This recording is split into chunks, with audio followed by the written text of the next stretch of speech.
This is the Scottish Club Rugby Podcast. The Scottish Club Rugby Podcast. With Stuart Cameron and Dale Clancy.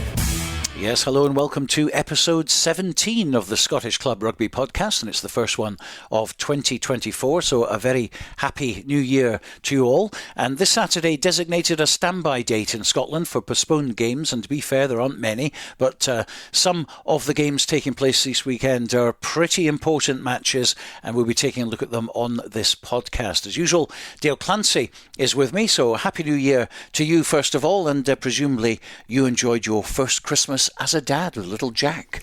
Yes, a Christmas day of plastic stuff just all over the floor, but yeah, he had a great time. It was really nice to have a first Christmas with him. So he was, I think at this age as well, he probably doesn't fully understand what was going on, but it was, he was spoilt. So certainly an interesting start to the year. Well, let's look back to 2023 first of all in club rugby in Scotland. We cover all 5 divisions, of course, so 50 teams involved north of the border. But what's impressed you so far this season? Yeah, I think there's been a few things. I think if you look through the divisions, I think certainly the Premiership has been a really interesting campaign. I think Kelso's start to it has been impressive, being able to get themselves back into a playoff contention in their first season back in the Prem, and it's obviously tight at the top. Ayr are romping National 1. They've been so impressive in that division, which a lot of the other teams are cancelling each other out, but Ayr have gone unbeaten. But then further down the leagues as well, you know, it's interesting in National 2, 3 and 4. Peebles obviously picking up a good victory against Last Wade, but there's still 4 teams that potentially could get promoted out of that division, so it's really tight. And then obviously down the bottom as well, you know, it's a lot still to play for teams like Berwick and Aberdeen Grammar, and potentially as well it's Stirling County and Kirkcaldy. But you know, even further down the divisions as well, you look at the likes of Garnock and Preston Lodge, and a personal favourite of mine, probably Orkney. I think they've been one of the stories of 2023 certainly, and it's going to be a big year for them if they can get out of National 3 into National 4. But a lot of teams have been really impressive. Garnock still unbeaten at the top of National 4 as well, so likes of Ayr, you know, Kelso. I think you look at Peebles as well, Garnock and certainly Orkney and PL have been really impressive so far this season. Well, this week the only games scheduled are 2 in the Premiership and 3 in National 1, and there's 1 in National 3 which was going to be in February, but I noticed that's also going to be taking place this coming Saturday, Allen Glens against Howe 5, so we'll be talking about all of them very, very shortly. But let's take a look at the Premiership first of all and remind you of the state of play as far as the league is concerned. Hawick at the top with 61 points, Marr have 57, Currie 56, Heriots Blues 44, Kelso 40, Musselburgh 40, Inveracky's 37, Selkirk 30, Glasgow Hawks 23, and Jedforest already relegated before Christmas with just the 5 bonus points, 4 try-bonuses and a losing bonus as well.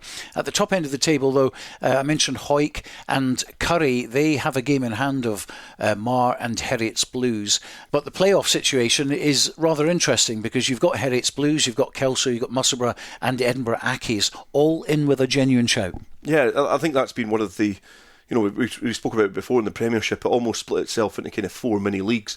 You know, you had the kind of top 2 going on 3. You know, obviously we'll talk about the game this weekend, but you know, and then you've got the race for that playoff, that final playoff spot, and then there's a couple of teams in there that are playing for positions towards the foot of the table, and then there was Jed. So, you know, it's obviously split itself into 4 little mini leagues, but that battle for the playoff positions is, you know, it was intriguing anyway. You know, the likes of Musselburgh and Heriots, you talk about teams and things that have impressed me in 2023. They're 2 teams that are able to turn around their fortunes from last season. They've provided a really good challenge for the other teams that they've faced, even the ones at the top, likes of Currie, Marr and Hawick. You know, they've really, really tested them. But then you've chucked Kelso in the mix as well. You know, they're a team that are finding their feet in the Premiership again. You know, with a team which is pretty much, give or take, the same as what came up from National 1, and they've been able to find their feet pretty quickly. And not only that, is they've got their elbows out and they've got themselves muscled into a playoff battle. And again, we're talking about the games that are going to come up this weekend in a minute, but they all have huge ramifications in terms of places come 4 o'clock on Saturday afternoon. Well, first up then, Saturday, Currie against Hawick at Malleny Park. Robin Purdy will be our reporter at that one. Third against first, and we can hear from Hawick head coach Matty Douglas. There's probably no tougher fixture in club rugby than heading to Malleny Park, and especially after the Christmas break. You know, they're a formidable side at home. Not many teams go there and probably one, put a performance in, and two, get a result. So look, we know the challenge that faces us this weekend, but this is a huge game in context of the season. I feel if we can put a performance in, and whatever happens, this will go a long way and probably dictating that 1 and 2 spot who will finish there. We want a home semi-final. I'll not cover that up. It was a massive boost last season, so we're focused on the task at hand probably this week, and then 3 away games on the bounce after that to finish the season. So we're in a tough run of fixtures. I'm not going to lie. We've got some tough places to go, but it's just week at a time. It's game at a time. And this week we focus heavily on trying to put in a performance that we can be proud at Malleny. We're starting to play some really good rugby. I feel the performance levels against Jed, Accies, and then looking at that Kelso game probably looks a pretty good result going by the run of form that they're in. So we're starting to develop our attack, and set pieces really starting to fire now. So really pleasing at where we're at as a squad. The players have worked extremely hard over the Christmas period. I think we had 30 odd players training last Thursday, and we've had individual sessions in there, and then we've managed to get 2 sessions in this week. So look, preparation isn't an excuse this week. We've worked extremely hard at that, so it comes down to the performance, and probably up top, it probably comes down to individual preparation, and mentally, are we there, and are we ready to do battle? I feel if we get that right, then I'll back the players 100% that the performance will come. So unit wise, especially forwards, this is where it's going to be won or lost, especially at Malleny at this time of the year. Like the pack will have to perform and really take it to Currie, and then we've got an exciting back line who are putting some good rugby together, and we've got some great partnerships working hard in there. I feel Lee Armstrong and Andrew Mitchell are just getting better week after week, and if we can get some front foot ball, then that is a dangerous centre partnership for any team to defend. So we're in a great place. We head into this weekend with plenty of energy. We need confidence, but also we need to bring a bit of that kind of battle hardened performance there, that we're ready to go toe to toe with Currie, because that's what it'll take. So it'll be tough. There's no getting away from that. But if we've got our prep right, then I'd like to think we'd be still in there at 60-70 minutes and be able to try and test Currie and push them all the way. So squad wise, we're probably looking to be able to pick from a full squad. Ross Graham will come back into the selection process this week after returning for suspension. Connor Sutherland will be probably a late fitness test. He took a knock against Jed, so we'll be fingers crossed that he'll pull through. And also Jay Linton's still suspended, but apart from that, we'll be looking to pick from a full squad, which we'll definitely need heading to a tough fixture this weekend, but one that I'm definitely excited for, and we'll give it our best shot as ever. Matty Douglas, Hawick only beaten once this season. It was away at Marr, very much early on. Since then, they haven't really put a foot wrong. Yeah, they haven't. They've been really impressive since that game. We did speak during that time, when they had to go to Fullerton Park, about one of those kind of wake-up calls. And in light of that, when Currie travelled down to Mansfield, I'd said that I thought Currie went into favourites at the time. They were on a real great run of form, and Hawick had been rattled, and I think that's testament to that squad, that team, the coaching setup, how they've reacted. And it's all about reacting in these leagues and these divisions. Is when you're throwing challenges and you're throwing, negative results is how you react, and how it shows your character. And I think Hawick have shown in spades that they've certainly got a lot of character in that team. It has helped the fact that they had such a successful season last year. They've won games they should have probably been beaten in most of the time, but they were able to come out the other end. You think about games like Edinburgh Accies, and last season when it was nip and tuck, and they come out the other end with a good victory. But on the turn of new year, it's what kind of frame of mind those squads are both in, and it's the same for Currie. It's not just Hawick. I do remember going to Glasgow Hawks when Hawick played them a few years ago after the turn of the year. Hawick went in as favourites, and they were trounced on that occasion. Now this is a different Hawick side, completely different from what it was back then. But it's how they react and how they prepare themselves for this game, because looking at the fixtures, same for Currie as well.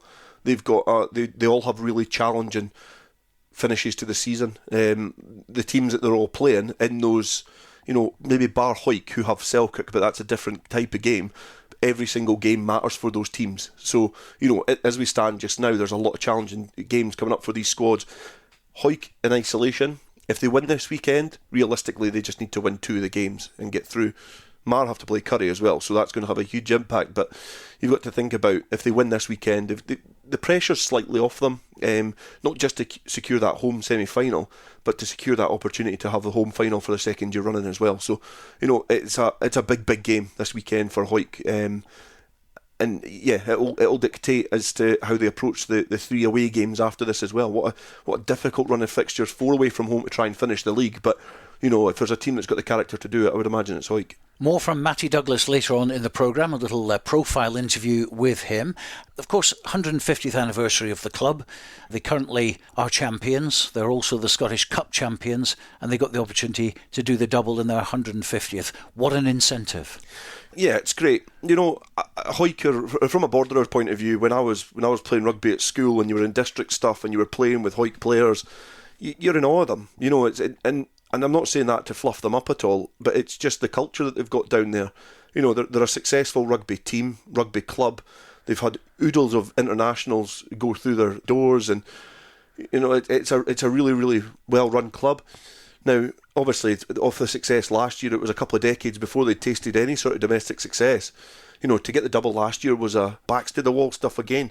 Currie had their cards marked, they knew how to play them, but Hawick found a way to win when they were playing badly. Now you go this year, if they're able to back it up again and win the Premiership, then that would be a remarkable achievement to go back to back, especially in what is going to be a historic year. But there's still a lot of twists and turns on the road to picking up that trophy for the second year running. We talk about the playoffs, but even before we're looking at the playoffs, you've got Currie coming up, you've got Heriots and Musselburgh away from home, who are both vying for a playoff position. There's only one left, really. Could potentially be 2, depending on how the weekend's results go against Currie, but there's potentially only 1 position left in there, so they'll be fighting to the death to try and get that position. And then there's a border derby against Selkirk, so there's a lot of rugby still to be played before we start talking about the playoffs.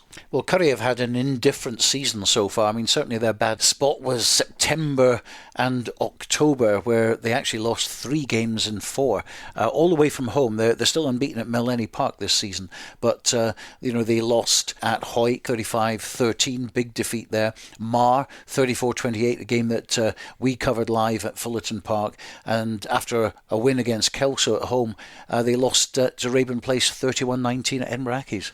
But since then, they've won everything. You look at those games as well. The 2 against Hawick and Marr away from home, they were big challenges at that time. They've went back to back and been defeated away from home on both occasions.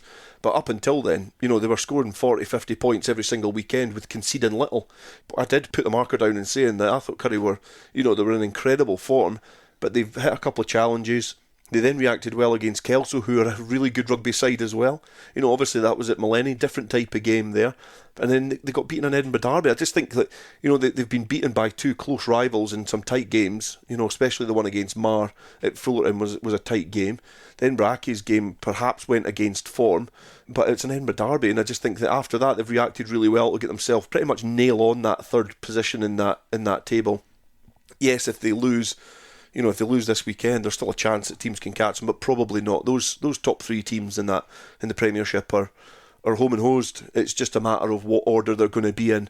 My gut instinct tells me it's going to be Hawick, then Currie, then Marr, 1, 2 and 3. But I'm just thinking in terms of Marr have to travel to Malleny, and that potentially could be an even bigger game than this one this weekend, because Currie will be trying to get that home semi-final as well. I think Hawick are the better side out of the 3.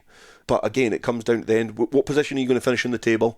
And then after that, it's Cup Rugby. And we've seen in Super Series as well. We've seen in the Women's Premiership final as well. As soon as it's a knockout rugby, the game's completely different. In both of those occasions, the team that didn't finish top ended up being the champions. And you need to make sure that you nail down that home semi-final. Then after that, it's just trying to take care of business. Yeah, I love Cup Rugby. Already have a cup. Anyway, let's move on. So we've got Heriots Blues currently in 4th, Kelso in 5th, Musselburgh 6th, Edinburgh Accies 7th. There's no doubt the 4th position is going to be among those 4. I think I would whittle that down even further to Kelso and Heriots Blues as the main contenders for that spot. Now, Heriots Blues, of course, they are playing all their games, their remaining games, at home. Edinburgh Accies have got that game in hand as well, but they're on 37 points. They're pretty inconsistent. And of course with Embrackes as well, looking at their final matches, they've got Hawks at home. That should be a banker as far as they're concerned, but they're playing Kelso at home as well. That's going to be really interesting. Selkirk at home as well, and then away at Currie at the end in a local derby. So there's still opportunities for them as well, but I still think it's Heriots or Kelso. I think you've got to include Musselburgh in that.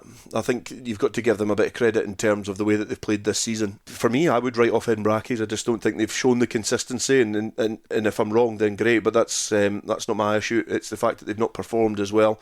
Musselburgh have got some hard games, but they're only 4 points off of Heriots. Heriots are in the position at the moment that they're stealing a march and everybody else because they've got position in the table. They've got a better points difference, so they've got points in the board, even though Kelso have got a game in hand.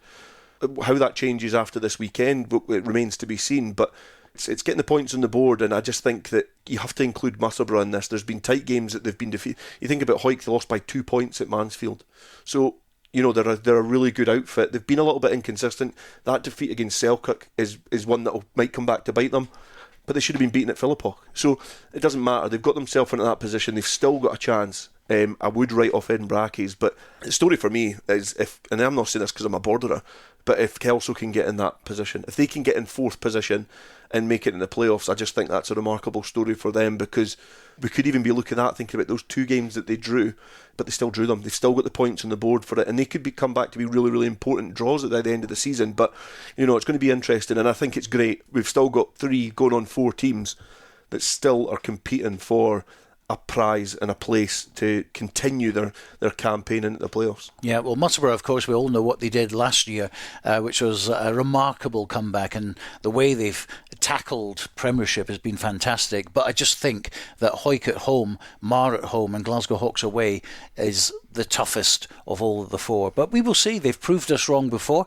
and I'm sure they'll prove us wrong again. And if they do get into that 4th position, they will certainly have earned it. There's absolutely no doubt about that. So let's have a look at the other match. Glasgow Hawks against Kelso. Balgray is a good venue, and teams find it hard to get a result there. So let's see what Kelso Director of Rugby Neil Hinnigan has to say. But first, the thoughts of Hawks head coach, and that is Andy Hill. It's been a difficult one to kind of prepare for this game against Kelso, given that obviously we played on the 16th against Currie, and then from there we've had 2 Saturdays where we're off, and the boys are obviously due a rest. It's only really 2 arranged Saturdays off that we've had, and they're obviously basically Christmas and New Year for the lads. So it's been a tough schedule for the boys, basically probably playing from the 2nd or 3rd week in August all the way through to just now, other than a couple of cancellations, and that's obviously seen as against Kelso this weekend. It's been a difficult one to prepare for, because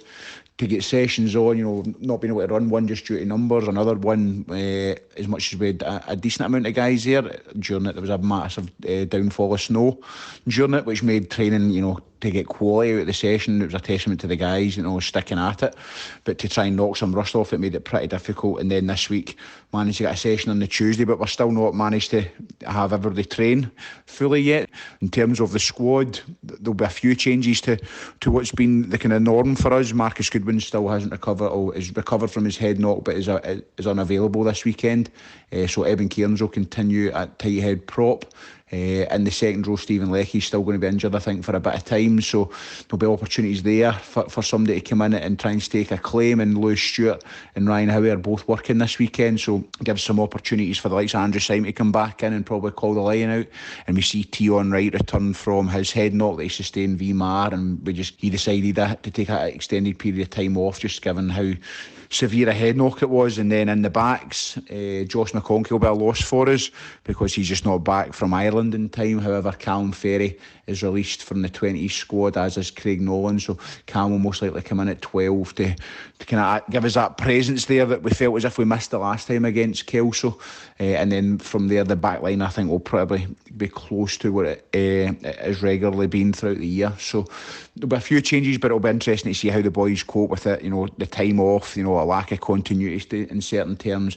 But that'll be the same story for Kelso. I'm sure they'll struggle to have trained, and they'll they'll obviously be suffering from the same thing. So it's just going to come down to, on the day, us fronting up, because the last time against Kelso, it was probably the poorest game that we've played in terms of during Marr and his coach. The guys just didn't really turn up on the day, and then it made things really, really difficult throughout the entire time, just given how Kelso kind of come at you like a punch in the face, and that's kind of led by Bruce McNeil, who's always been, quite combative throughout the entire time, and a lot of players in the squad have kind of picked up on that, and really took it to us. And so we're going to have to try and make sure we meet fire with fire on Saturday, and make sure that when they come to Balgray that they're there to be tested, and they're obviously pushing for top four, but we obviously want to show that we're actually capable of beating all these teams. In Kelso are themselves and Currie are the only two teams that we've still to beat since this new start of the Premiership, so we're obviously keen to go away and try and put that in place this weekend. Back after the break we've had, and yeah, it's not an easy fixture to have on being the 6th of January, and people have had holidays, some people are still on holiday, and so on. So yeah, it's difficult for planning. We have trained fairly well over the period that we've been off. We've had mainly fitness sessions, and some guys have done some stuff on their own and so on. So we've done what we can to be prepared. It's not ideal, but that's the same for everyone, and anyone that's playing this weekend will be under the same circumstances. So it's no excuses or complaints. That's the way it is. Obviously finished 2023 very well with a good win over Marr, and we've been on a good run of form. So heading through to Hawks, it'll be a tough game. Obviously their home record is pretty good. They've turned over some handy teams at home, and they've been very close against all the top teams at Balgray. So it's certainly going to be a tough ask. That's probably made a bit tougher with, obviously there's a few players missing. Bruce McNeil's on holiday, so he misses out. Nick Stingle and Robbie Tweedy are also away skiing. Hamish Tweedy's away to Australia. Charlie Marshall's still out long term in the front row. And the other situation in the backs is Archie Barber unfortunately picked up a nasty hand injury at training as well, so he misses out. The likes of Angus Robertson are still unavailable, so we're missing quite a few. Liam Tate is also unavailable, so he's had a broken hand as well, so he's just needing a bit longer time to heal. Archie Cummins still away in Australia, so yeah, there's a fair bit of reshuffling going on, but we still believe in the squad we've got. Murray Woodcock makes a timely return at the back row. Cammy Brown will play number 8. Andy Tate returns at 9 for Nick Stingle. We've got a big squad, we've got good numbers at training, so there is guys that deserve a chance, and there's a couple of people maybe from the bench might make their Premiership debut as well. So yeah, it'll be a tough ask for us, but as a team we've been fairly resilient over the last couple of seasons. We've surprised ourselves and a lot of people at times as well. When we've been backs against the wall, we've gotten a result. So there's no reason why we can't get a result at Hawks if we're on it, if the players are got the right attitude, and we're looking for the usuals to step up. Frankie Robson, Andy Tate, Murray Hastie, these guys up front, Grant Shields, who've still got a lot of experience, so if they can give us a bit more again and drag the rest along with them, we can hopefully get a result through in Glasgow, which would just keep our season going.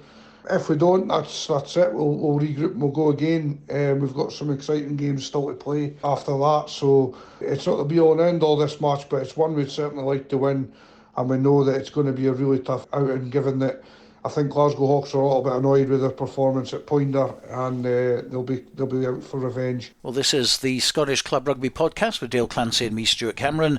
You've just been listening to Kelso Director of Rugby Neil Hinnigan, before him Andy Hill of Glasgow Hawks. A good insight there to where both teams are on January the 6th. Again, it wasn't a date that they were expecting to be playing rugby on, but of course with postponements happening, this is what has happened. And I think Andy Hill will certainly be delighted that there's no Bruce McNeil. He thought Bruce was going to be playing this Saturday. We can tell him he's not. Yeah, it's nice to hear Bruce McNeil described as combative, because I've never heard him, I've never heard anything that physical attributed to Bruce McNeil in my puff. But yeah, I think it would chuff to, obviously, he's a big key player for Kelso, and this is not to be detrimental towards the character of Bruce McNeil, but he's obviously he's a different player as to what he was a few years ago. You know, he's a bit older, but he's so knowledgeable in terms of the way that he reads a game, looks at a game.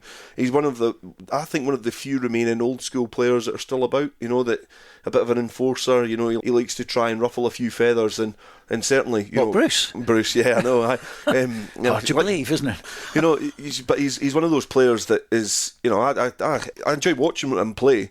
He's physical. He's got a turn of pace as well. He's a really, really good rugby player. His skills are incredible, but he's a hell of a nice guy off the park. And it's one of those things that, like, most people that are, you know, so physical and confrontational in the park, most times in rugby, they're gents off of it as well, and I think Bruce McNeil falls into that category. But from a Glasgow Hawks point of view, I think they'll certainly be happy that Bruce McNeil's not going to be packing down on Saturday, because he is one of those players that helps, as Neil was saying there, helps drag those other players along, just because of the respect that he garners from his teammates and from the opposition as well. Just turned 40 years old as well. Must be the oldest in the Premiership, I would have thought. Yeah, he'll definitely be one of the older players in the Premiership, but you would never guess it looking at him. Puts the effort in, doesn't he? Yeah, he really does. He definitely, you know, he's still, and what he's given to Borders rugby as well is brilliant. His time, you know, that he's had with Hawick and obviously the Border Reivers as well. You know, he's a well decorated player, and obviously it's great to see somebody of his age still playing Premiership rugby and contributing as much as he does. And still the only player to play in every single South game since the South came back way back in 2011 against the Barbarians. So he's got that record. Yeah, 40 years old and still going strong. Now, Glasgow Hawks have lost their last 5 games. How much is that going to play on the mentality there? A little bit. Obviously, they'll go into it not feeling the most confident, but I think this is one of those games that when you're at home, you get a little bit more comfort, because you know the pressure is probably not on you as much, because you don't go into the unknown. You're not going into an environment that you're unfamiliar with. You're going into a place that you call home, and you've got to welcome another team to your area, and you're going to hopefully, and you heard them speak about it there as well, like they want to fight fire with fire, and they want to test Kelso. So that's the mentality that they're going out with. They know that they've not been performing at the highest level. There was chat a few weeks ago about still, because of the postponed games that they've had, is still trying to weasel their way into a playoff scenario. That obviously has completely been extinguished now, but they still want to be putting in a performance. I think the danger here isn't the fact that Hawks have been on a bad run of form. I think it's the mentality of getting into a frame of mind that you want to be competitive, because Kelso have the incentive. This is one of their cup finals between now and the end of the season. You know, until they are defeated, they'll continue competing in cup finals. Glasgow Hawks are completely different. You know, turn of the year, what kind of frame of mind will they be in? Will they be able to get up for the occasion? You know, that remains to be seen. I think the run of form will play on their mind slightly, but I think it's more about the frame of mind that they can get themselves in on Saturday. And they'll be targeting a third border scalp at home. Of course, they've beaten Selkirk and Jedforest earlier on in the season. But listening to both of them, they're very much, it's testing the depth of the squad here, isn't it? There's a lot of players away from both sides. Yeah, and I think when you get your when you get your standby dates, that's sometimes a gamble that you risk. Like a lot of people have obviously heard Neil Hennigan speaking about holidays and people still away. That's what is part and parcel now of club and amateur rugby, is the fact that other responsibilities in your home life, you have to account for them as well. And on the other side of things as well, is there's a lot of injuries in there for both teams. You heard them speaking about personnel who are not available, so certainly the depth of both squads is going to be tested. That might be a little bit of a leveller in this game. You know, if one of those sides perhaps went in a little bit more well equipped than the other, it might have been a little bit of a damp squib. But both teams will be competitive. They'll both obviously have to try and account for the missing personnel. But again, 2:00 on Saturday at Balgray, it's going to be an interesting game, and I know a lot to play for Kelso, but Glasgow Hawks will be looking to try and get a bit of confidence back as well. Well, we'll be live from Balgray from 1:30 on Saturday on Rugby Radio. Dale Clancy and Sam Matthews in the commentary box, with Robin Purdy at Malleny Park giving us updates on Currie versus Hawick. Just go to rugbyradio.co.uk and click Listen Live on Saturday from 1:30 all the way through until 4:00 on Saturday afternoon. Well, let's take a look at National 1 then, and here's the table. Ayr already champions, 14 out of 14, 68 points, and then 24 points below them is Melrose in second place on 44, Highland 40, Glasgow Hawks 39, Watsonians 39, GHA 36, Gala 33, Biggar 30, Dundee 19 and GHK 17. What's interesting there, of course, I mean, you take the Ayr out of the equation effectively. You've got Melrose on 44 points, Biggar on 30, so just 14 points separating the sides between second and eighth, and in any normal season that would be really, really competitive and quite fun to the end, but of course Ayr have taken the wind out of the sails. Yeah, Ayr have been a complete class above every other team in that division. The thing that catches my eye is not even looking at the points tallies. When you look down the loss column, Melrose are in second place, but they've lost 6 games out of 14. Now, that's a huge chunk of your games to lose. Below that, Highland have lost 4, they've drawn 1, but it shows that even all the way down to Biggar in 8th, like they've lost 9 games. It's not that much more than Melrose in second place, but that's the gap. And it just shows in that division that all of those teams from second down to 8th have been able to take points off each other. There's been a couple of freak results in there as well, with Dundee and GHK being able to kind of get some wins there or thereabouts, but from Melrose down to Biggar, and Biggar were late to the party as well. If you're talking about down to Gala, essentially, because they obviously were a little bit competitive quicker, but certainly down to Biggar, they've all just been able to beat each other, and they've been taking points off each other.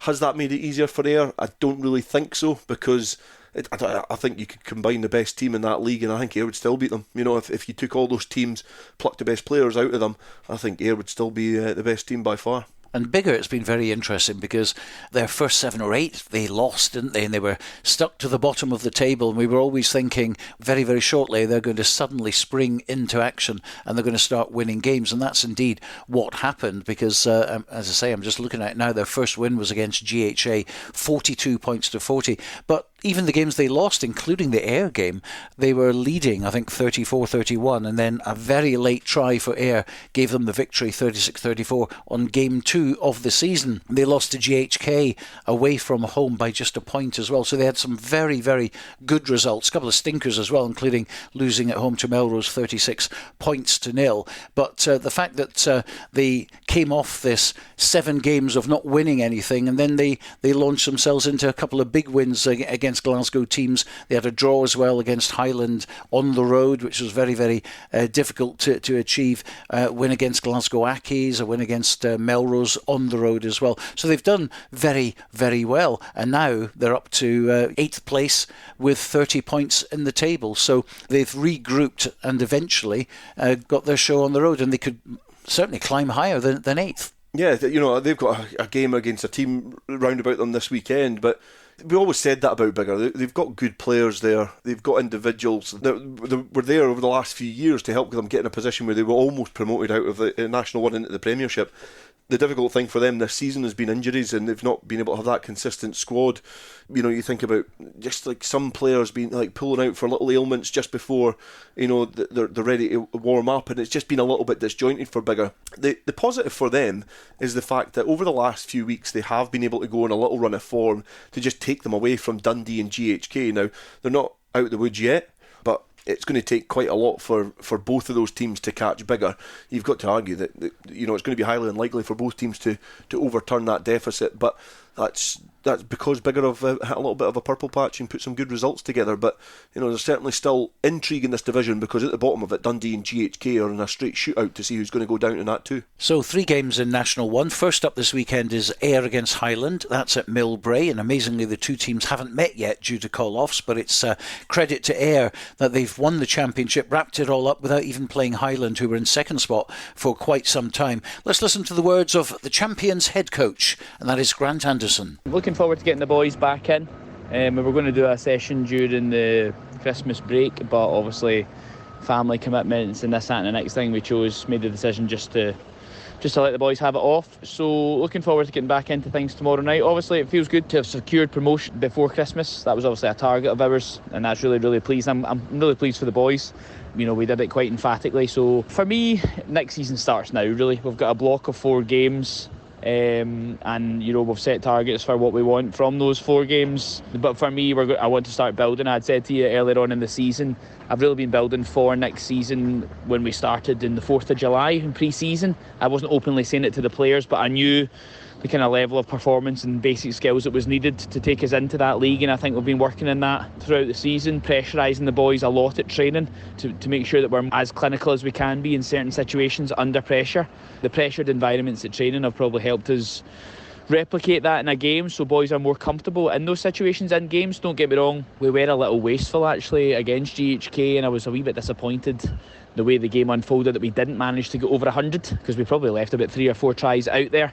I was also really unhappy with the amount of points that we conceded. Some of those tries that we conceded were really, really sloppy. However, in hindsight, I think that we scored 3 really early tries, and I think the boys maybe lost their concentration and focus. I do think it's only natural sometimes. So we'll look at that. We're going to have a wee look back at what's been successful for us throughout the season so far, and then look at Highland this Saturday, which should be a good game. Obviously, Highland were doing really well, and then haven't overly looked at the results recently. But certainly any team in this league, as we know, can beat anybody on any given day. I'm well aware that now more than ever we've got a target on our backs, especially as the team that's going up into the league above. And like many people have mentioned, although I'm not overly talking about it, we haven't lost. So I'm looking to continue our success with performances that have got high standards. And again, like I said, next season's really starting now, so boys are ultimately playing for their place week to week and training for their place week to week, but fitting into a bigger picture of planning for next season, which has already begun really. By being in Prem 1, we obviously are able to share players with the affiliated Super Series team, so depending on what happens with the decision-making process around that, there's potentially guys that can be more involved with the Bulls, and some of the Bulls players that can be involved with us to make sure game time and competition remains high. So that's really pleasing for us. It's important for us as a club. Keep developing this group of players and keep moving forward. But yep, we're looking forward to Saturday. I'm told the pitch is fine, which is good considering this time of year. Millbrae's usually a bit boggy, but it was good for the last game of the year there on the 16th, and hopefully it'll be good enough to play. If not, we've booked a 4G that we train on, so the game will definitely go ahead, and I'm looking to start the year the way we finished the last one, with a victory. If we do things the way we know we should and the way we know we're capable of, then we'll fall on the right side of that. Well, this is a fixture which looked pretty tasty a few weeks before Christmas, but Highland couldn't keep up that good form, fell away, allowing Ayr to press on and win the title. But Ayr's next target is becoming Invincibles, and it's very interesting to hear Grant Anderson, and he hasn't changed all throughout the season, even beating GHK 94-24. He's not satisfied.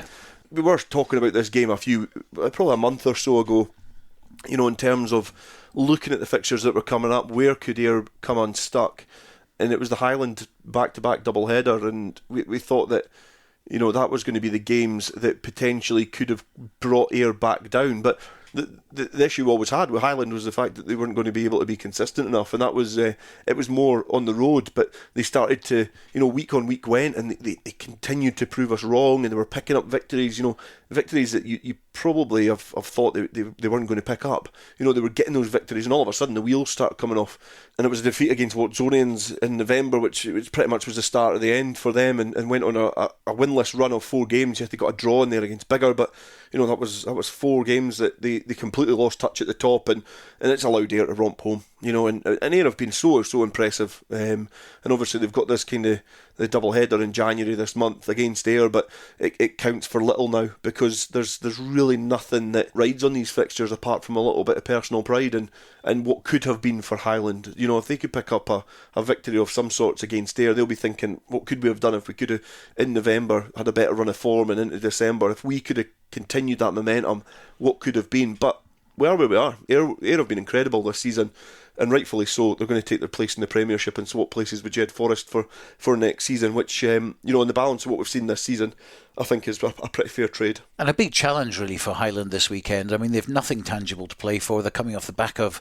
a run of 4 games which they haven't won. Yeah, but I think that's probably the case for a lot of teams. We were speaking about kind of Glasgow Hawks before against Kelso, is these players who love their club. Like, players don't play for any club if they don't love it. They want to be playing for their town, their club, their community. So these players will be wanting to represent Highland. So, that's incentive enough to get up to play the best team, one of the best teams in the country. there's hundreds of teams in Scotland, and Ayr are certainly one of the best teams in the country. So, Highland have got to go there and try and put in a performance. But, I think of the mindset for Grant Anderson in terms of how do Ayr now approach these last 4 games? Do they look at these 4 games and think about trying to bring in some younger players, and rotate their squad, look at depth, look at some players, or are they going to look to really protect that unbeaten run that they've been on? It'll be a really difficult balance to try and strike, but the way that things have went, I don't argue that they'll be able to achieve that. It's an interesting one, isn't it? Because, yes, you can kind of tinker and bring players on, but you also, at the back of your mind, at the end of the day, you want to go in the clubhouse and 20, 30 years' time, see that team photo, that squad photo, as invincibles that year. I think it's a hard one because, especially in amateur rugby, I think the memories of what you do after those victories probably last longer than the Invincibles thing. I don't know if it carries as much clout. It's an impressive achievement to go through a whole league campaign unbeaten, no matter what level it is. I wonder about the balance of Ayr, the way that club is. You can see it from the outside looking in, the way that it's run, the way that they look after their players, the way that they bring through talent. They probably want that balance more than being unbeaten, I would say. They want to continue that conveyor belt of success. Now, the vote would be great. Invincibles, National 1, on the rise back to going to the Premiership after the restructure of Scottish Club Rugby. But if they go up as champions, I think it still carries the same credibility because the memories of the players they'll be there long into the future. They'll remember the nights out, the bus trips back, the success, the feeling of victory.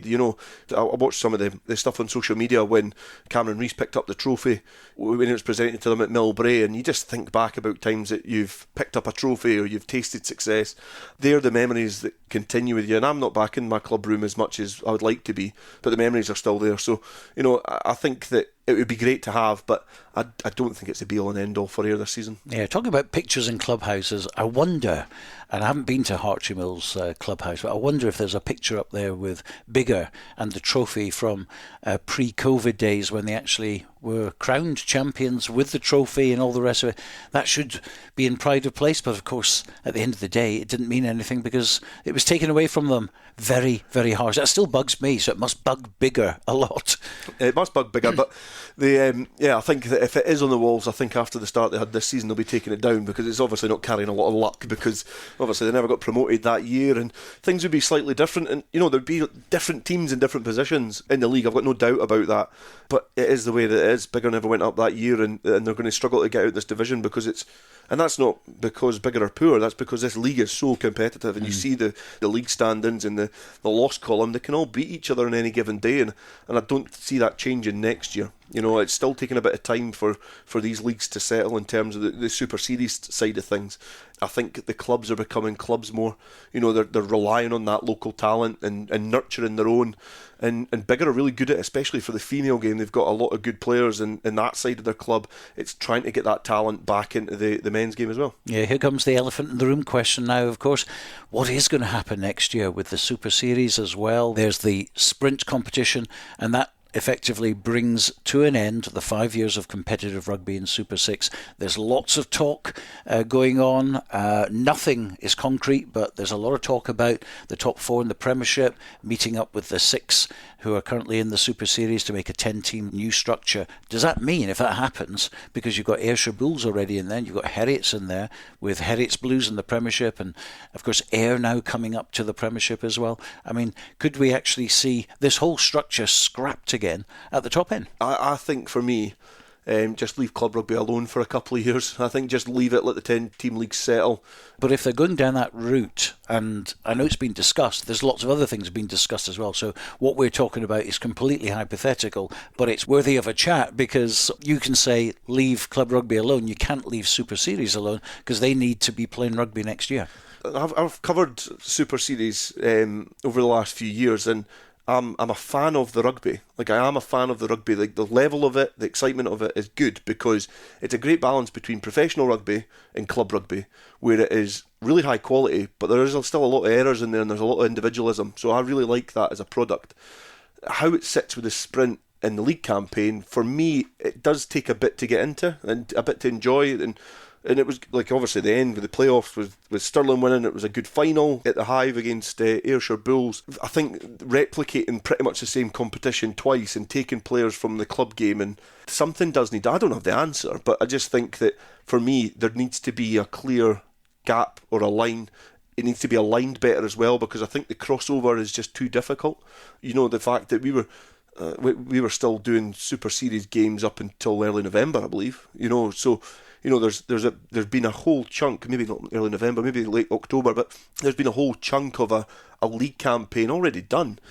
And some players start filtering back because I'm not going back to Super Series again, but all of a sudden they actually do. It's just a little bit disjointed, which sometimes takes the credibility out of either competition as well. But for me, if it was to stay as a league, you know, I quite like the playoffs as well of it. So if that was to stay like that as a standalone league, but also have something a little bit more external, you know, perhaps into Ireland, Wales. I know there was potentially chat about Italy as well, having some sort of competition in there as well. You know, I think that's the level that you need. You don't need to be trying to pull more players from the same pot to try and drag them up a level. I think that there's too many players that are potentially playing at that level that aren't good enough anyway. You know, there's a lot of players in there that are too good, but that's the environment that we've created with that semi-pro stuff. So for me, it would be have a standalone competition, but also have something which is a little bit wider. So, you know, if there is any crossover, it's not going to impact the domestic game as well. So, you know, that could be something which does mirror the league. You know, you could have that, still have that sprint, that exciting summer rugby, which people have been crying out for years. You know, they want some rugby in the summer, which isn't sevens. You know, you could still have that, but when it comes to the winter, these players that want to be going into a professional environment can play kind of similar version as to what the professional game is. And if it's not for them, they can go back into their club game, and there doesn't have to be too many changes in the way that they approach their rugby. They would just be taking that attitude, that culture back into their club, which would help grow it at the club game too. Now, to me, you've obviously been commentating and involved in Super Series. I haven't really been involved at all with the Super Series, so I'm looking at it from the outside in. But there's two things, really, isn't there, which has really been an effect. COVID being the first one, which obviously crushed all the plans, and the other one was the cross-border competition, which was very much part of the whole setup. And what you ended up with was 6 teams playing each other week in, week out in different competitions, which is very boring. The replication of games is a bit boring. Let's look at it from a Boroughmuir Bears and a Southern Knights point of view. And actually, let's put the futures in there as well. They were getting beat most weeks, and they were only picking up victories. Apart from the futures, they were only picking up victories when they played each other, pretty much. You know, the Knights did get a good victory against the eventual champions at the Greenyard. So, you know, there was some rare results in there. But as I say, the rugby, the quality of it's really good. The other issue, perhaps, is the idea of the futures being in there. I don't think a group of 18, 19, 20-year-olds get better playing with each other. You know, I think they get better playing with experienced players outside, learning and totally agree, and being in that environment. And the irony of it all is this is what used to happen in the amateur days. We do digress, and we're up to Biggar against Gala. After their match at Hartree Mill was frozen off earlier in the season, it's now been redirected to January the 6th, and here's the Director of Rugby for Gala, Ewan Swinton. Our most recent game against Melrose, which we managed to fit in on Boxing Day, was a really good, tough match for the players to keep in shape. Didn't quite go our way, but there was certainly plenty of good performances, some quite strong forward play, and some nice running as well. Great crowd. It was a great event. It shows that if you give the people what they want in rugby terms, then they will come and watch. So to have 2,000 people at a club game in Scotland at any time of the year is great. But the Waverley Cup's a great occasion. So we move on now to Saturday with an away trip to Biggar. It's a rearranged game. Biggar are going great guns at the moment, and we'll need to pick up the performance a wee bit from the Boxing Day match to get anything out of it at all. We know that Biggar is a really tough place to go. Biggar were flattering to deceive earlier in the season, but even at that point they gave us a very hard game at Netherdale, and we did well to come away with 5 points that day. On Saturday coming, we'll have one or two of those who were missing on Boxing Day back. We'll have Tim McCavanagh and Glenn Brock adding a little bit of ballast to the pack, so we should be a wee bit stronger there. And we will hopefully see a little bit more of Mason Brown, our new scrum half.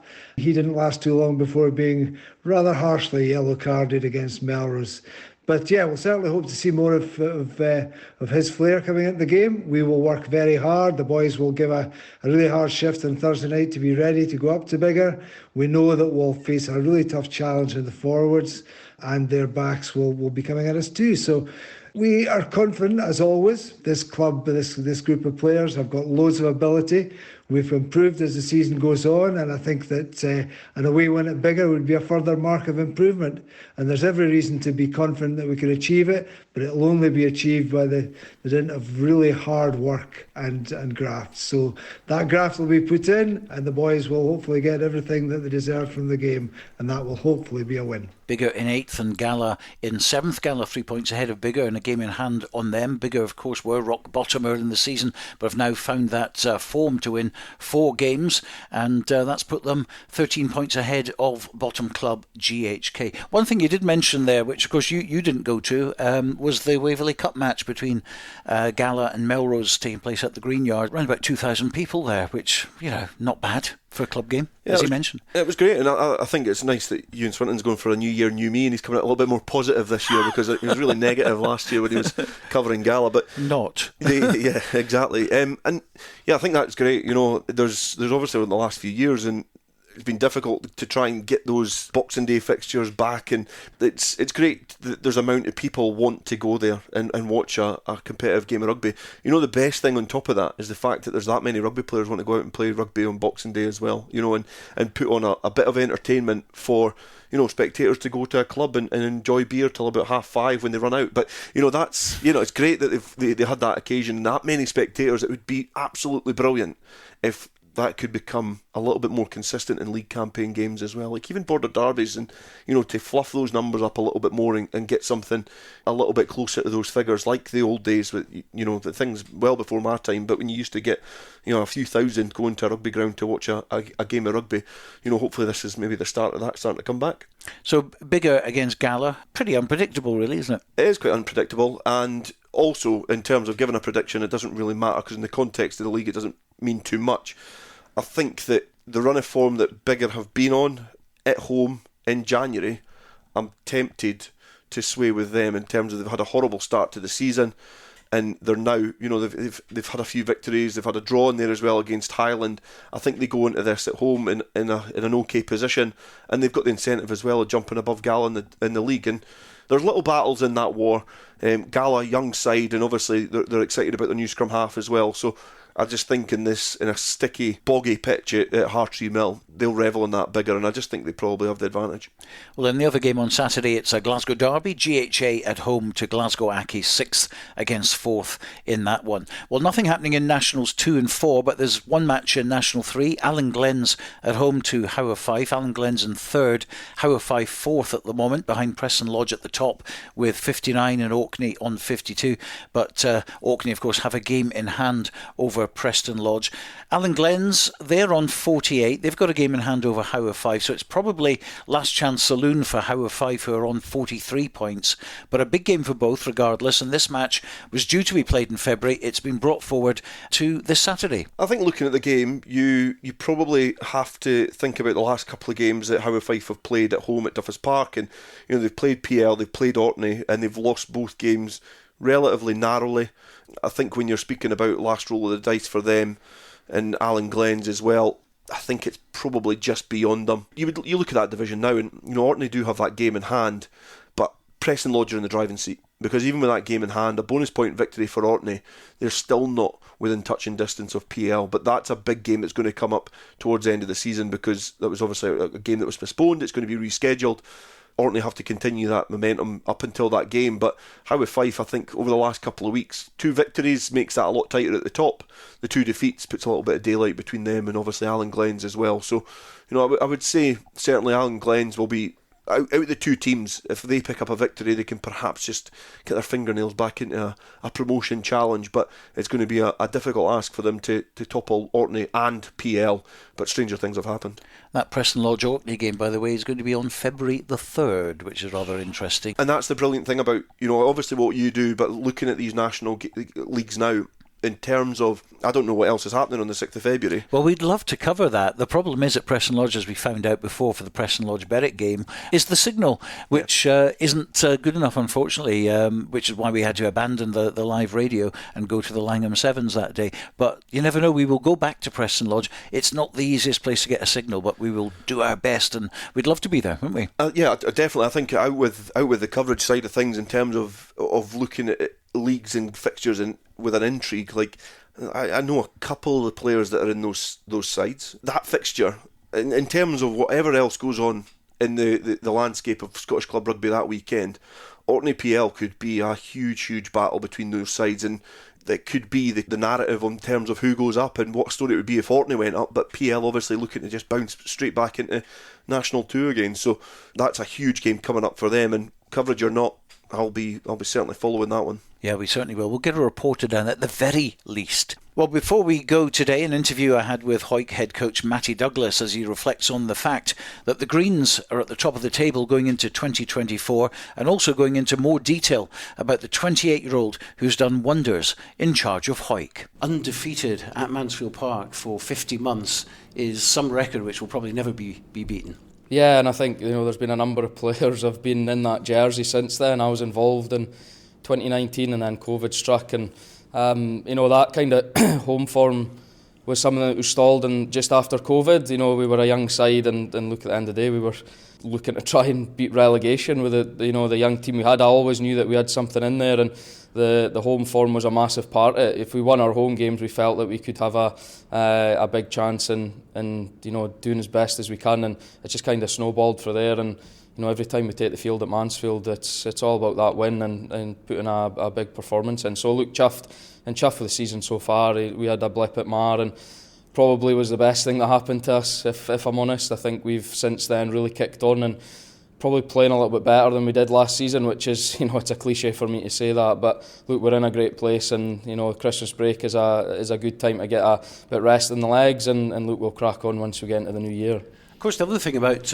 winning at Mansfield Park is that not every game was like 20, 30-point victories. I mean, there were some real hard-fought, particularly the playoff final against Currie. Yeah, and I think even if we go to last season, there was a few games in there that we didn't play great, especially at Mansfield. I'll take the GHA one. They should have beat us. Missed the penalty with the last kind of kick of the game, and we had to dig really deep and to finish the season unbeaten, and then to finish unbeaten at home again for the second consecutive season. And as you say, the playoffs, we had some tough battles there, especially against Currie, and then this season again we've struggled at times, but we've came out on the other side with a win, which that's the end of the day. That's why we're here. I think pressure's a massive part in any sport, and that the group of players the last 2 seasons have had to deal with some tough games, and tough lead up to games. To go as long unbeaten it takes a bit out of you,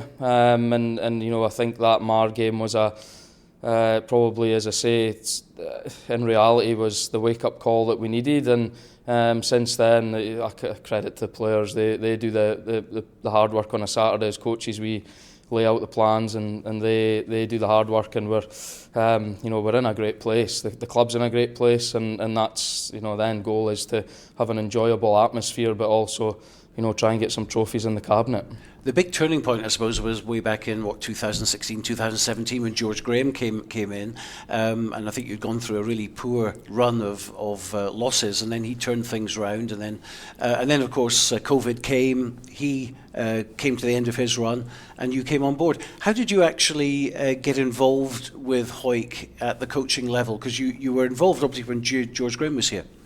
Yeah, I took a season out went to Australia, done some farm work and stuff across there, and then when I came back, I'd kind of fallen out of love with the game just due to injury and not being able to play again. And it was actually Gary Muir, who's now my boss here. He asked us if I wanted to come on board coaching the seconds to stay involved, and that was in 2018-19, and then the year after George was still here, and obviously the year before COVID, and I was in doing defence with him, and from there, I just I loved it. I love coaching, and it was Matty Douglas who gave us the opportunity in that season after COVID to take the reins, and I'll be honest, it was a bit of a tough time taking it on, because some of the comments that were made in terms at the start of the season, that we're a young squad, because we lost about, a lot of people didn't realise, but we lost basically a full team through COVID, so we lost about 11 or 12 starters, and we had to rebuild,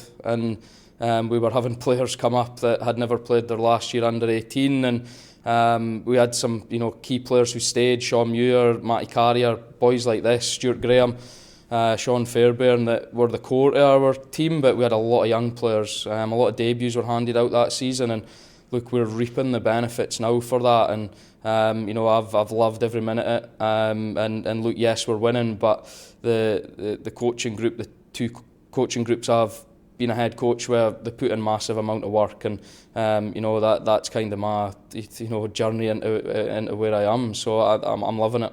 So how did you manage to mould basically a new set of players into a Scottish Championship side? I think one of the fundamentals for me, and look, I'm young and I've not got loads of experience behind us, but if you can get boys to want to play for the jersey and want to pull it on and want to do their best, you just want players that come to training energised, are willing to work hard, and ultimately respect the jersey, because Hawick is a massive club. They always have been, growing up watching them, and even back into the the 80s, the 90s, the 70s. That was the big thing for me when I came in, was that can we make this jersey something that players want to grab and want to play for, and that's how I kind of wanted it to come across, and I think you can see that now, the passion and just the way the players go around their business. As I say, some games we shouldn't have won, but we've won because we're that tight-knit and we've got a great culture, and that's half the battle. You can have all the skill set in the world, but if you can't get the cohesion, then you'll never win games. So that was the big thing for me that I've noticed, is just that want to play for Hawick. And George Graham was a hard act to follow, a very different coach, of course, very shouty coach, but the great thing about George is that everyone realised that he was shouting at you, but only because he cared about you. And you've come in, obviously, a very different personality, but you still got people who look up to you and will play for you. Yeah, I think some of the players will probably say that I do have a bit of a shouty part about us, and it probably has come from George. But no, George was a phenomenal coach. He just is demeanour when he came into a changing room, and just his presence, he was respected, and I always thought I would love to be that, walking in and players just listen, their heads come up, and look, respect doesn't come within one game, two game. You have to build it, and you have to get a bond with players. We have a strong bond as coaches with senior players in the playing group. We give them a lot of things that they can choose, and we take a lot of feedback, and we've got a good working relationship. And if you've got players that play for you, that's half the battle. If there's decisions to be made, or players that aren't in the team for 1 week or whatever, they're the tough conversations. But if they can see the bigger picture, it just makes it a little bit easier. But I think respect is a massive thing, and I think the Borders have got in abundance, to be honest. You see it with the South, and you see it within Borders teams. If you're respected, then it goes a long way. Do you feel respected now? You must do, after winning the Scottish Championship. Oh, we try. I'm pretty down to earth, Stuart. That. I think it was actually just recently at that when I won the Coach of the Year award for through the Live Borders. It's probably the first time I've got emotional, to be honest. The players were all there and they were wondering, Christ, we've not seen Matty shed a tear. But I just think that then, I never really take it personally. I think the players deserve the plaudits, and look, we are there to put everything together and try and put the puzzle together, and they deliver it. So but it just shows how much hard work's went in, and it's just starting out probably to sink in what we achieved, and want more this year. Now, I remember you playing obviously for Kelso at fly half, and Hawick YM just across the way there at Mansfield Hawk. Obviously, you were a very talented lad, and injuries got to you. Yeah, I think to be told that you can't do something and is tough, and probably especially a sport that you grow up with. You can't coming down to watch Hawick with my papa week after week. It's all you wanted to do. Probably everybody will say it, every Border club, you want to pull that jersey on, and that green jersey was, it meant a lot to a lot of people, and I've probably realised even more this year with the 150th year, hearing stories at the book reading, the 150th dinner, how much it actually means to people now, even that are into their 60s, 70s, 80s. So I had a great short career. I think the boys are happy to remind I only played about 17 times for Hawick, but those were great times, and it's probably a bit different now. I was a young player in a team that was full of experienced players. You'd maybe get one or two boys that were 18, 19 playing, and you would never see any in at training. We had like some Matt Landals and boys like that, but I had a great short career down at the Falcons, playing Scotland 18s, stint at Kelso, the great club, and then back here. So was obviously disappointing, but I'm probably where I am now, having not played, has led to where I am. So there is always light at the end of the tunnel. You did actually pull on the Hawick green jersey at Peebles, didn't you, at the Sevens about last year? Yeah, I did. Probably how did that feel? Yeah, about 4 stone heavier than I was the last time I played. But yeah, if I could now, Stuart, I'd pull on a jersey. I'd love to get out playing. Wouldn't want to be coaching now, but it's where I am. That's life. That's how it happens. But any opportunity I got, I'd be itching. There was a couple of times when I was with the seconds that I would sit on the bench, but with a double hip replacement at 28, I'd be silly now to try and slot some goals on Mansfield. But of course you're involved in the game still, and as you said, you fell out of love with the sport. Fortunately, you haven't been lost to the sport, but did you ever think that a coaching career beckoned for you? No, not at all, if I'm honest. Even when I done it with the seconds, I never even knew if I'd be any good. I think when you're young and you're trying to speak to likes of Bruce and Lee Armstrong, boys that have got years and years experience, and you're trying to tell them what to do in drills and whatnot. But once I got over that hurdle, I was like duck to water, and I just found a love for it, and I worked really hard at it, and I've got a great team around us, and I think in terms of that, I'd love to keep doing it.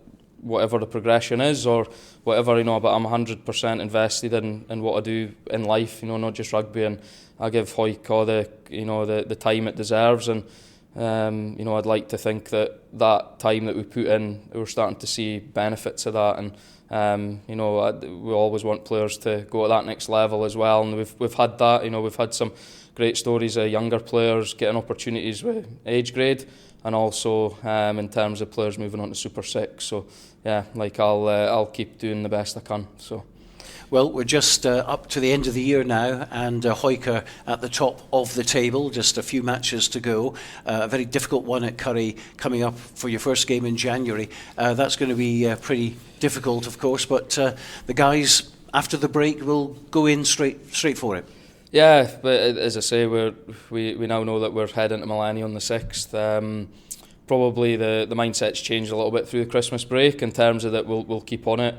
We've got some of the plans already set up. 2 years ago we didn't quite get it right, and it showed when we went to Hawks after Christmas that we didn't fire a shot, and we got it right last year because we went to Marr straight after. So we know what it takes. We feel that this is a huge game in our season heading to Malleny, and we'll give it our best shot. We've got a few boys coming back for injury and coming back for suspension as well, so we'll look to be at full strength, and we feel that this is a massive game in our calendar, and Currie are a tough team to beat at Malleny. They are a top quality side and have been for a few seasons, so we'll need to be ready for it to give it our best shot. It's quite a long gap, isn't it? 4 weeks before you actually play them.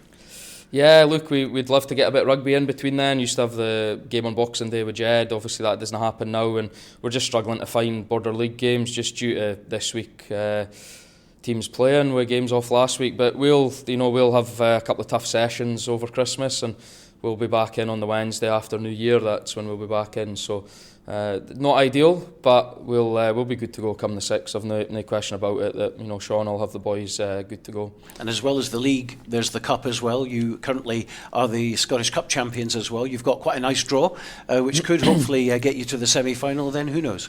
Yeah, we as a club we wanted to have a crack at it. We're the holders, and we feel we can manage our fixtures, and we've got a pretty big squad that if border league clashes or whatever that we'll be able to fulfil any sort of games that come towards us. But the draws, yeah, it will be tough. Glasgow Hawks, I don't know the last time Hawick would have played Glasgow Hawks, and away trip there, and then the winner of that goes to Dundee. So look, we'll take that one game at a time, and we've got a Premiership to try and get through and see where we end up there. And then, as I say, I said it last year in the first round when we played Jed, like the Cup, we'll take it as serious as the Premiership. So we want to retain it, and we want another day out at Murrayfield. And the added incentive, it's in the 150th year. Yeah, massive year for the club. And as I said before, me personally, hearing some of the stories from players that played in the past, and just what it means to townsfolk and overseas as well. Like Hawick Rugby Club, like we're just in it at the minute. We're a short part what has been 150 years, and it's been the 150th dinner was a fantastic evening. Have over 600 people on the dead ball line. I know the groundsman was having fits when that marquee went up there. But no, look, it's just an amazing club to be involved with. It's easy for me to say I'm from Hawick, but anybody that comes in, will see the work that goes in behind the scenes, and we're just dedicated in what we do. So. Well, we know what the targets are for this year, obviously. Beyond that, because you're only 28 still, I mean, can you say life beyond Hawick? Look, it's tough to comment. Obviously I'm in the role at the minute. I think I'm young and I'd like to progress. Like, I can't deny that. I would, where does that pathway go? I don't know. I would, like to keep coaching it alongside, my full-time job. And I think anywhere where he coaches opportunities. So look, I'll have a, I don't know what the pathway for me lies at the minute. I'm just invested in Hawick and also the South when it comes around. Any in that I take part, and I'll give it 100%, and that's all I can really try. Well, just finally a word on the South, which is obviously the Inter-District, which is a proper kind of setup this year because you get to play everybody. I don't think there's a final involved. I think it's just going to be whoever finishes at the top is going to be the winner, which is how we like it, I think. Now, there's some unfinished business there, isn't it? Because you tasted defeat for the very first time after a long time at the final against Caledonia Reds at Braidholme. So extra determination for this year. Yeah, and as you said there, that was, I think, 26th or 27th game for the season, and the last one in May, and we a lot of the Hawick players, that was the first time they tasted defeat. But look, that's obviously on a personal note, but there is probably a little bit unfinished business on a South note. I think the buy-in, well, you saw it, the documentary that he done, and the player buy-in that we got, it was just amazing to be involved in, and again, just hearing stories for gone by of what it meant, and I think that's a big thing for us as a coaching group. Like, we'll not be in this role forever. The South for me is bringing coaches on as well. Like, I would love to see more coaches come in and put their. Everybody's different. Bruce will be different at Kelso than I am here, or Chegg over at Melrose. We all coach different, have different ideas. So I think it should be that way. And hopefully, again, we're on the ball. Like, we've got the coaches in place, management's in place, the structure of when we're looking to announce squads and start picking. So yeah, we'll take it serious. We've got one game at home and 2 away, and yeah, we're looking to try and win that. That's the whole reason that we're putting the work in now. Well, I hope you found that interesting. An in-depth interview with Matty Douglas, head coach of Hawick. But that's just about it for today on the Scottish Club Rugby podcast. Don't forget, Rugby Radio on Saturday will be coming from Balgray for the Premiership game between Glasgow Hawks and Kelso. We'll have live commentary of that one with Dale Clancy and Sam Matthews starting at 1:30. We'll be on air until 4 o'clock as well. There'll also be TV highlights on Borders Rugby TV of that game. And as always, check out our website at rugbyradio.co.uk for all the information that you need on the 50 clubs playing national rugby in Scotland this season. If you want to get in touch, it's podcast@bordersrugby.net. But from Dale Clancy and myself, bye for now.